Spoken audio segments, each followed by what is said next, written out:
तो इन्होंने जी फॉर गधा नहीं, जी फॉर गधा नहीं पढ़ा, जो जैसा पढ़ता है वही बोलता है। ये मुख्यमंत्री जी खुद ही कह रहे थे जी फॉर गधा पढ़ा रहे हैं, ये हमारे शब्द नहीं है।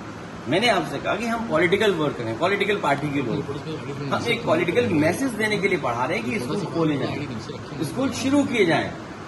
आप स्कूल शुरू कर दीजिए, टीचर अपॉइंट कर दीजिए, प्रिंसिपल अपॉइंट कर दीजिए। आप क्यों नहीं अपॉइंट कर रहे हैं, स्कूल क्यों नहीं खोल रहे हैं? ये सरकार धोखा दे रही है, ये बचना चाहती है सरकार, ये पढ़ाई गरीबों की छीनना चाहती है। ये बाबा साहब भीमराव अम्बेडकर जी के संविधान के तहत जो हमें अधिकार मिला है पढ़ाई का, उस पढ़ाई को छीनने की साजिश है।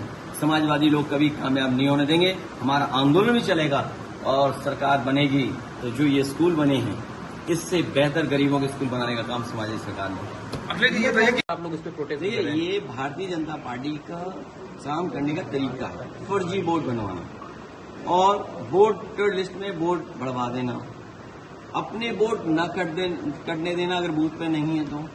मुझे अच्छी तरह याद है, छिबरामऊ की विधायक, उन्होंने अपने बूथ पर 200 से ज्यादा फर्जी वोट बनाए हुए थे।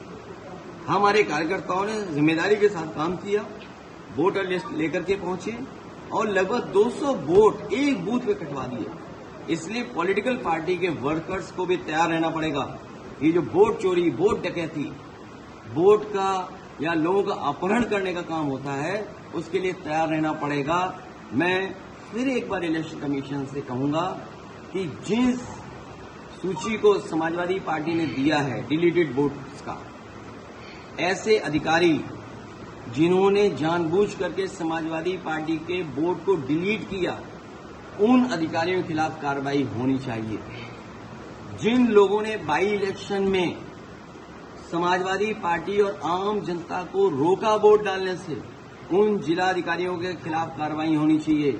अगर ये जिलाधिकारी और अधिकारियों के खिलाफ कार्रवाई हो जाएगी तो यही निष्पक्ष काम करेंगे, आपकी वोटर लिस्ट भी ठीक हो जाएगी और वोट के दिन भी कोई भी डकैती नहीं कर पाएगा, न बंदूक दिखा के डरा पाएगा, न और कोई तरीका अपना पाएगा।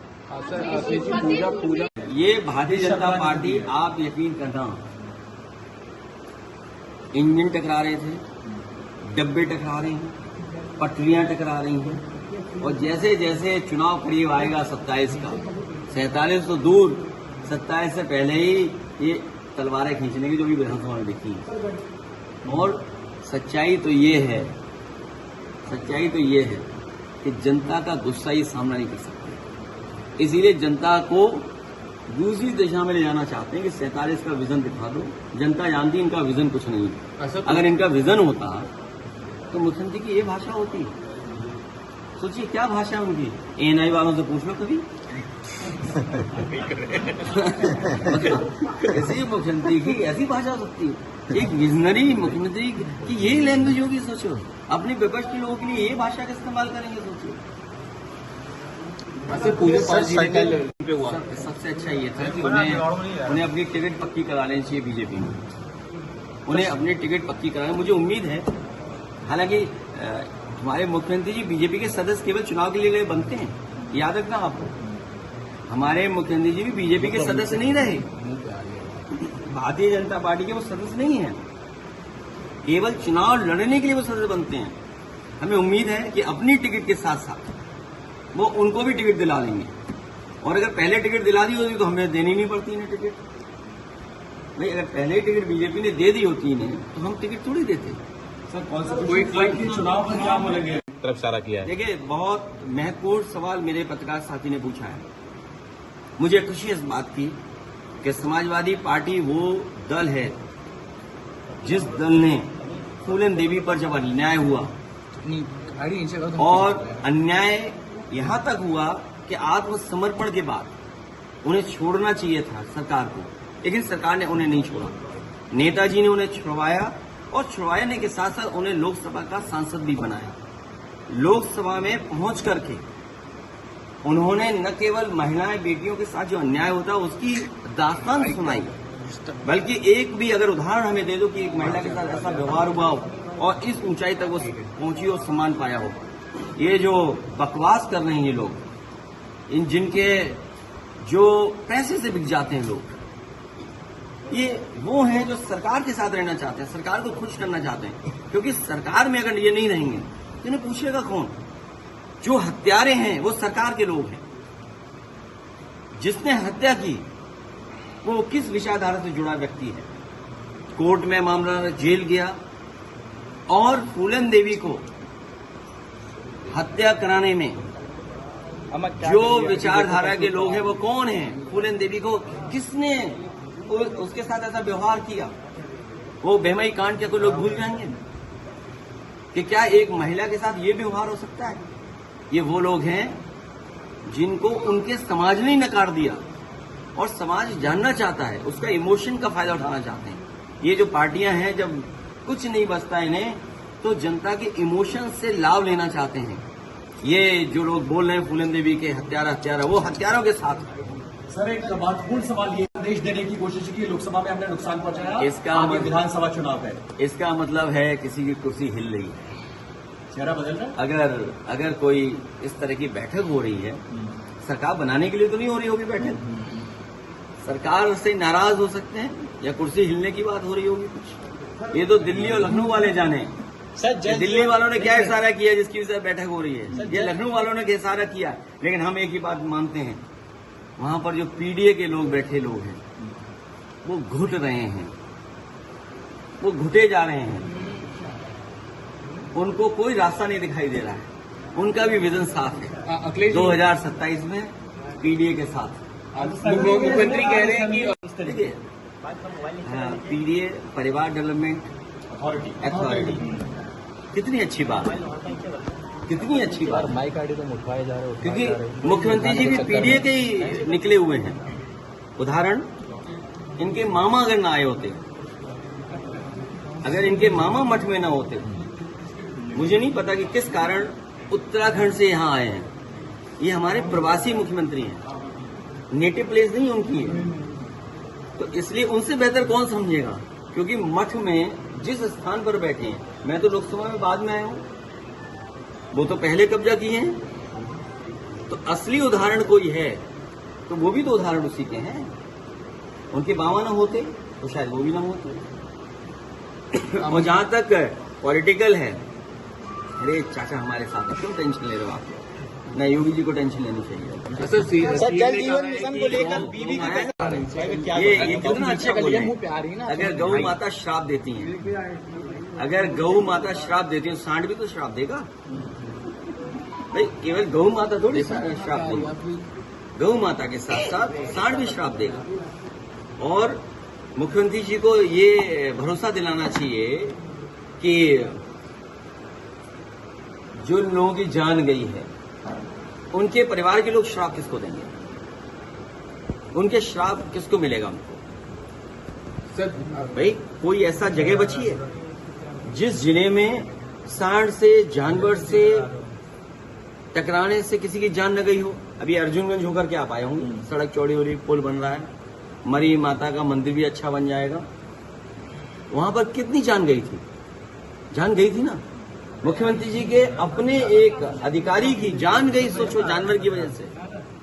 और मुख्यमंत्री जी को, या जो पाप हम पे पड़ने जा रहा है, हम पे तो नहीं पड़ेगा पाप, पाप पड़ेगा उन पर जिनकी वजह से, जिस सरकार की वजह से लोगों की जान गई है जानवरों के टकराने से, उन पर पक्का पाप पड़ेगा। सर, सुप्रीम कोर्ट में एक मामला चल रहा है, देश से एक बड़ा खंड जो सुप्रीम कोर्ट ने तथ्य उन्होंने पेश किए। वैसे सबसे ज्यादा कुत्ते और कुत्ते रखने वाले तो बीजेपी वाले लोग हैं। हालांकि ऐसी बात नहीं कहनी चाहिए मुझे, लेकिन मैं देखता हूं कई बार बीजेपी के लोगों पर बहुत है।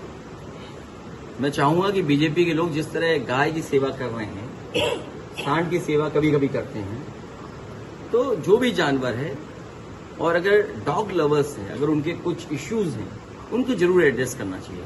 जो विकसित सोसाइटी है, जो डेवलप्ड सोसाइटी है, अगर आप विकसित भारत का, विकसित उत्तर प्रदेश का सपना देख रहे हो, तो पेट्स के लिए आपके पास योजना क्यों नहीं है? और जो डॉग्स लवर्स हैं, उनके प्रति आपके पास क्यों इमोशन नहीं है? तो अगर आप विकसित भारत का और विकसित समाज का और विकसित प्रदेश का सपना देख रहे हैं, तो डॉग लवर्स के लिए भी आपके पास इमोशन होना चाहिए और कुछ पॉलिसी बनानी चाहिए जिससे उनको भी राहत मिले। आप दिल्ली पार्लियामेंट के दौरान देखिए, ये हम सब दल के लोग जब बैठेंगे तब तय करेंगे, लेकिन फिलहाल बीजेपी का विजन यही है कि हर अच्छी चीज खराब कर दो।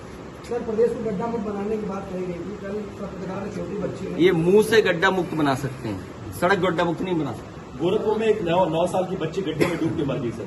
तो किस बात का कि मुख्यमंत्री जी के अपने क्षेत्र में एक पिता जिस तरीके से बेटी को लेकर के भागा जान बचाने के लिए, सोचिए बच्ची डूब गई। ये मुख्यमंत्री तो वो है जो विजन दे रहे थे, सपना दिखा रहे थे कि मेट्रो बनाएंगे। मैं आपको दावे के साथ कह सकता हूं, गोरखपुर में मेट्रो ये मुख्यमंत्री नहीं बनाएंगे। ये मुख्यमंत्री जी का यही विजन है कि वो गोरखपुर में मेट्रो नहीं बनाएंगे। भारतीय जनता पार्टी माननीय जो सदस्य हैं विधानसभा से, उनसे बचना चाहती है, उनके सवालों का जवाब नहीं देना चाहती। हमारे मुख्यमंत्री जी नकलची हैं। अगर दिल्ली में कोई बात तय हो, अगर दिल्ली से कोई बात चले तो उसकी नकल कैसे की जाए उस दिशा में काम करते हैं। 24 घंटे जगाना ये तो इनह्यूमन काम है, जबरदस्ती बैठाना। और मुझे जानकारी मिली है कि विपक्ष तो रहा मौजूद वहां, लेकिन सत्ता पक्ष के जहां सबको रहना चाहिए था, मंत्रियों को सबको व्यवस्थित रहना चाहिए था, सदन में कोई नहीं रहा। सुनने में आया है कि मंत्रियों की ड्यूटी लगी थी बारी बारी सोने की, कि आप इतने घंटे सोना फिर सदन में बैठते। तो जब सरकार ही मंत्रियों को सोने के लिए कह रही है तो क्या विजन डॉक्यूमेंट तैयार होगा? समाजवादी सरकार में न केवल पावर प्लांट में काम हुए, कानपुर जैसे बड़े शहर में मेट्रो दी गई, पनकी का बिजली का कारखाना दिया गया, कानपुर के हाथ में भोगनीपुर में 3x60 सुपरक्रिटिकल प्लांट लगाया गया, तो वो भी बिजली का प्लांट बना, डिस्ट्रीब्यूशन में काम हुआ, ट्रांसमिशन में काम हुआ। इस सरकार ने डिस्ट्रीब्यूशन और ट्रांसमिशन का भी सत्यानाश कर दिया, जिसका परिणाम यह है कि उत्तर प्रदेश के लोगों को उसका सामना करना पड़ रहा है। ये आपके मेडिकल कॉलेज जो चलने चाहिए वो नहीं चला पाए। अटल बिहारी वाजपेयी जी के नाम पर यूनिवर्सिटी बनी, लेकिन आज भी यूनिवर्सिटी चल नहीं रही है, मेडिकल कॉलेज नहीं चल रहा है उसका। ये तो प्रदेश सरकार कर रही है। उनके गाँव में कोई विकास योजना नहीं लागू कर पाए, और उनके गांव को जोड़ने के लिए कोटा के लिए एक अटल बिहारी वाजपेयी जी के नाम पर प्रगति हाईवे बनाने का काम शुरू हुआ, वो भी उत्तर प्रदेश की सरकार ने रुकवा दिया। और भारतीय जनता पार्टी के नेताओं ने उस एक्सप्रेसवे को, जिसका नाम चंबल एक्सप्रेसवे था, बाद में अटल बिहारी वाजपेयी जी के नाम से किया गया, वो भी बंद कर दिया। आपके बगल में एक स्टेडियम बना है एकाना, वो भी अटल बिहारी वाजपेयी जी के नाम पे बना है। इस सरकार ने कोई दूसरा स्टेडियम नहीं बना पाया। आपके कैंसर स्टूडियो बना है, उसको नहीं चला पा रहे हैं। अगर कैंसर स्टूडियो चल जाता तो आज पूरे उत्तर प्रदेश के, न केवल उत्तर प्रदेश बल्कि बिहार, नेपाल के लोगों को अगर इलाज की जरूरत पड़ती तो वहीं आकर के फ्री इलाज हो जाता उनका कैंसर में। रिसर्च इंस्टीट्यूट वो बंद कर दी। ये मेदांता में जहाँ इतने लोगों का इलाज होता है, ये समाजवादियों की देन है। डायल 100 बर्बाद कर दिया, पुलिस को करप्ट बना दिया इन्होंने, और 102, 108 एम्बुलेंस उसकी व्यवस्था खराब कर दी। ये जो लोहिया के नाम पर जो मेडिकल कॉलेज है उसको बनाने का काम शुरू किया था, वो भी इन्होंने आधा अधूरा छोड़ दिया, अभी पूरा नहीं कर पाए। बाबा साहब भीमराव अम्बेडकर जी ने शिक्षा को लेकर के कहा कि शिक्षा ही अगर मिल जाएगी तो हमारा समाज खुशहाली और तरक्की के रास्ते पर चल जाएगा। और खासकर पिछड़े, दलित, आदिवासी, अल्पसंख्यक और पीड़ित परिवार के बच्चे न पढ़ पाए, इसीलिए सरकार ने कई हजार, 20,000 से ज्यादा स्कूल बंद कर दिए। प्राइमरी 20,000 इसलिए बंद किए क्योंकि उसमें गरीब बच्चे पढ़ने जाते थे। और न केवल बंद किए बल्कि मर्जर इसलिए भी कर रहे हैं जिससे कि बूझ का हिसाब किताब ठीक कर रहे हैं। तो मर्जर और बंद दो अलग विषय हैं।